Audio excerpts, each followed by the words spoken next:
थी। मोदी जी लोगों को गुमराह कर रहे हैं। मोदी जी जब सत्ता में आए थे तो क्या बोला था कि हर एक के खाते में 15 लाख रुपए आएंगे, हर एक को नौकरी मिलेंगी। कोई नौकरी मिल रही है? लोगों के खाते में 15 लाख रुपए आ रहे हैं। मोदी जी सिर्फ बातें करते हैं, काम कुछ नहीं करते। मोदी जी तो बस फॉरेन में जाना है, वो बार बार शूट चेंज करना है, वो लगा रहता है। हम आज़ादी के 75वीं साल मनाए, बराबर है, लेकिन संविधान की इन लोगों ने धज्जा उड़ा दी। यदि संविधान इन्होंने अच्छी तरह से फॉलो किया रहता तो ये जो जनता है रोड पे नहीं उतरी रहती और हर एक को नौकरी मिली रहती, हर एक को अपना अधिकार मिला रहता। आजादी का अमृत महोत्सव मना लिया गया, लेकिन देश के नौजवान सड़कों पर हैं। जो लोग सरकारी नौकरी कर रहे हैं वे लोग सड़कों पर हैं। देखिए इस आंदोलन को, यहाँ पर आंदोलन चल रहा है, विशाल धरना प्रदर्शन है बिजली उद्योग में असंवैधानिक निजीकरण खिलाफ। यानी लोग कहना है कि सरकार जो है बिजली विभाग को प्राइवेट करने जा रही है, वो भी असंवैधानिक तरीके से। बाबा साहब की फोटो लगाई गई है और ये लोग अधिकतर जो है मुंबई से, महाराष्ट्र से आए हुए हैं, सरकार के खिलाफ आंदोलन कर रहे हैं। ये किसी राज्य सरकार के खिलाफ आंदोलन नहीं है, बल्कि जो देश के प्रधानमंत्री मोदी जी हैं, जो केंद्र की सरकार है, उनके खिलाफ आंदोलन है। कहाँ से आए हैं, क्या नाम आपका? मैं नागपुर से आया हूँ, मेरा नाम सुशांत श्रृंगार है। तो सरकार कह रही है कि आप लोग हित में लगातार सरकार काम कर रही है। मोदी जी 18-18 घंटे जग के काम कर रहे हैं। मोदी जी 18-18 घंटे काम किए रहते मोदी जी ने, तो ये देश की जनता रोड पे नहीं आई रहती और हमको ये आंदोलन करने की कोई जरूरत नहीं पड़ती। मोदी जी लोगों को गुमराह कर रहे हैं। मोदी जी जब सत्ता में आए थे तो क्या बोला था कि हर एक के खाते में 15 लाख रुपए आएंगे, हर एक को नौकरी मिलेंगी। कोई नौकरी मिल रही है? लोगों के खाते में 15 लाख रुपए आ रहे हैं। मोदी जी सिर्फ बातें करते हैं, काम कुछ नहीं करते। मोदी जी तो बस फॉरेन में जाना है, वो बार बार शूट चेंज करना है, वो लगा रहता है। लोगों को यानी मोदी जी का रोजगार बोले तो पकौड़े बांटना रोजगार है, बराबर है। लेकिन देश में इतना आक्रोश है कि लोगों को आखिर मोदी जी के खिलाफ, इस गवर्नमेंट के खिलाफ रोड पे उतरना पड़ा और ये आज हमको आंदोलन करना पड़ा। तरक्की तो देश हो रहा है, हमारा देश विश्वगुरु बनने जा रहा है, और आप लोग सड़कों पर हैं छोटी सी मांग को लेकर के। मैं मीडिया से पूछना चाहता हूँ कि आप जो जनता के बीच में जाते हैं, जनता की आवाज उठाते हैं, आपको दिख रहा है कहीं विकास, कहीं देश आगे बढ़ता हुआ दिख रहा है? जो सिलेंडर 500 रुपए मिलता था अभी वो 1100 रुपए में। टीवी वाले तो कह रहे हैं कि देश आगे बढ़ रहा है। टीवी वाले कौन कर रहे हैं? वो गोदी मीडिया जिसको हम बोलते हैं वही बोल रहा है कि देश आगे बढ़ रहा है। लेकिन आजकल देश आगे नहीं बढ़ रहा है, लोगों को नौकरी नहीं मिल रही है। जो सेना में भर्ती होते थे उनको देखो पता है, अग्निवीर के नाम से 5 साल नौकरी करने के लिए मजबूर है लोग। आरक्षण खत्म हो रहा है, रोजगार खत्म हो रहे हैं। जो भी हमारी शासकीय गवर्नमेंट की जो भी पूरी जो कंपनी थी, जो भी ये थी, अब बड़े बड़े लोगों के उद्योगपति के घर बेच रहे हैं। आरक्षण खत्म हो रहा है, तो कहाँ देश आगे बढ़ रहा है? मुझे बताइए। किस कैटेगरी से आते हैं आप सर? कौन सी कैटेगरी है आपकी? हमारी एससी कैटेगरी है। लेकिन लोग कहते हैं कि ये तो जो सरकार है, संवर्धक सरकार है, तो एससी का भला कहाँ होगा?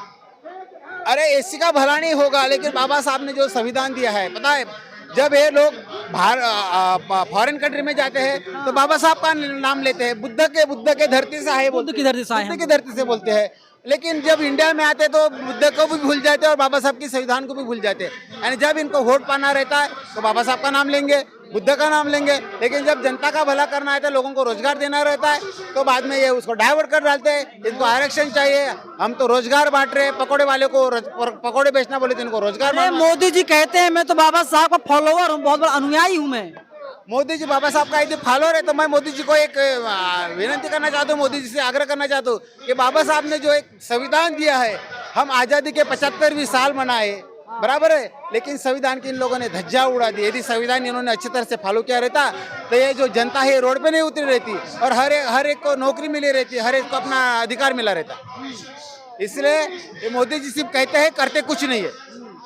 देखिए मोदी जी कहते हैं करते कुछ नहीं है। बैग को देख लीजिए, ट्रॉली बैग है, लोग सारी तैयारियों के साथ आए हैं खाना पीना लेकर के, किसी कोई दिक्कत ना हो।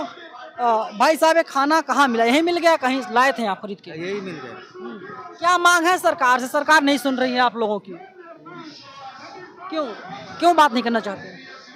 क्या मांग है भाई साहब? ये सरकार जो हमारे खासगी बिजली जो डिपार्टमेंट है उसका खासगीकरण कर रहे हैं, उसके विरोध में हम यहाँ पे सब भारतवासी जुड़े हुए हैं। कहाँ से आए हैं? हम महाराष्ट्र मासम। क्या लिए हैं? बहुजन मजदूर वार्ता मजदूर यूनियन संगठन का पत्र है, लेटर है, इसमें सब हमारी जानकारी है। सब जानकारी। लेकिन मोदी जी तो कहते हैं हम देश सेवा कर रहे हैं, हमें जनता ने दोबारा चुना है, लगातार दूसरी बार प्रधानमंत्री बने देश के, और 18-18 घंटे काम कर रहे हैं, देश आगे जा रहा है, टीवी वाले कह रहे हैं। ये काय का जनता का विकास कर रहे हैं, हमारे को सब खासगीकरण कर रहे हैं। आज हमारे को रोड पर लाएंगे, कल रोड भी बेच डालेंगे। आज हम परमानेंट है, हमारे कल कहाँ पे कंफर्म करेंगे मालूम नहीं। हमारे बच्चों का क्या होगा? आज हमारा कंफर्म नहीं तो हमारे बच्चे कब लगेंगे? खासगीकरण अगर हो गया तो हमारे बच्चे का क्या हाल होगा? किस कैटेगरी से आते हैं आप? कैटेगरी कौन सी आती है? हम एससी कैटेगरी से आ गए। तो यहाँ पर कितने लोग होंगे, कितने % लोग होंगे जो एससी समुदाय से होंगे? इसमें पूरे समुदाय के, ऐसे नहीं कि एससी के, बाकी सारे समुदाय एससी के हैं? नहीं, बाकी के समुदाय के, एससी कैटेगरी के नहीं, बाकी के लोगों का भी विरोध है खासगीकरण के लिए। ज्यादातर कौन से लोग हैं? हमारे साथ में कम से कम 25 जने हम आसम से है, उसमें से 10 जने इंटर कास्ट के, 10 जने एससी कास्ट के, बाकी के इंटर कास्ट के, ऐसे 25 जने। इसमें सब कास्ट के लोग अवेलेबल है, ऐसा नहीं कि इसमें एससी कास्ट की है। बताइए, देखिए सारी कास्ट के लोग हैं इसमें, एससी भी हैं, एसटी भी हैं, जनरल भी है, ओबीसी है, लेकिन सबकी मांग एक ही है। बीजेपी सरकार पर यानी मोदी जी की सरकार पर यही आरोप लगता रहता है कि सवर्णों की सरकार है, एक विशेष जाति वर्ग जो है उन लोगों की सरकार है, उन्हीं लोगों का जो राज चल रहा है। लेकिन सच्चाई यही है कि जो सवर्ण समाज से लोग आते हैं वे लोग भी आज आंदोलन करने को मजबूर हैं। बाबा साहब की बड़ी तस्वीर लगाई गई है और अपना विरोध प्रदर्शन दर्ज करवा रहे हैं। हिंदी में बात कर पाएंगे आप? बात करना चाहेंगे सर? बात करना चाहेंगे? देखिए, इन लोगों जब हम पूछ रहे हैं, बात करेंगे सर आप? बोलो। अच्छा, क्या दिक्कत है बहुजन समाज में? बहुजन समाज हर एक काम करता है, बोलना नहीं जानता, ना बोलना चाहता है। बहुजन समाज ही ऐसा समाज है जो बोलना भी जानता है और सारे चीज़ें करता है, जिसके कारण सारे लोगों में जागृति निर्माण होती है। मोदी जी से कुछ उम्मीद वगैरह है? आप लोग आंदोलन कर रहे हैं, महाराष्ट्र चलकर आए हुए हैं। देखिए, मोदी सरकार तो सरकार में है, अब उन्होंने सारे लोगों के लिए, सारे लोगों के हित के लिए काम करना जरूरी है, पर ऐसा दिखता नहीं है। देखिए, मैं वही बार बार कह रहा हूँ, जो नेशनल संपादक हैं शंभू कुमार सिंह, वही कहते हैं कि बहुजन समाज जो है, एससी समाज जो है, हर एक काम करता है, बड़ी बड़ी बिल्डिंग बनाता है, कुर्सियाँ लगाना होगा कुर्सियों को लाइन से लगा देगा, लेकिन बोलना नहीं जानता। और वास्तव में जिन लोग बोलना आता है वही लोग हमारे देश पर राज कर रहे हैं। तमाम महिलाएं हैं, इनसे बातचीत हम करने की कोशिश करते हैं। मैम, बात करना चाहेंगी? यहाँ पर क्यों आए आप लोग? हम यहाँ पे बिजली संशोधन बिल विधेयक का विरोध करने के लिए आए हैं। लेकिन सरकार तो कह रही है कि महिलाओं के हित में बहुत सारे काम किए जा रहे हैं। कौन से काम किए जा रहे हैं बता सकते हैं थोड़े? महिला सशक्तिकरण। महिला सशक्तिकरण तो पहले से ही है, पर वो अभी उसको सशक्तिकरण का अपोज हो रहा है। उनका रिजर्वेशन खत्म हो जाएगा। बिजली बिल के लिए लगभग पूरे देश में 14 लाख कर्मचारी है। अगर प्राइवेट प्लेयर्स आ जाएंगे, प्राइवेट प्लेयर्स आएंगा तो वो ऑटोमेटिक उसका अफेक्ट रिजर्वेशन पे होगा। अगर रिजर्वेशन पे अफेक्ट होगा तो जो गारंटेड एम्प्लॉयमेंट है वही खत्म हो जाएगा, तो महिला सशक्तिकरण कहाँ से होगा? अच्छा, एक बात बताइए, कब से नौकरी कर रही हैं आप? मुझे अभी 20 साल हो रहे। घर परिवार आप ही चलाती हैं और कोई कमाने वाला है? सब चलाते हैं, दोनों चलाते हैं, दोनों पूरा परिवार सब चलाते हैं। लेकिन अगर प्राइवेट हो जाता नुकसान क्या होगा? नुकसान आपको बताया है, सिर्फ हम एम्प्लॉई का ही नुकसान नहीं होगा बल्कि सारे आम जनता का भी नुकसान होगा। क्योंकि अगर ये प्राइवेट प्लेयर्स आएंगे, मतलब प्राइवेटाइजेशन होगा बिजली का।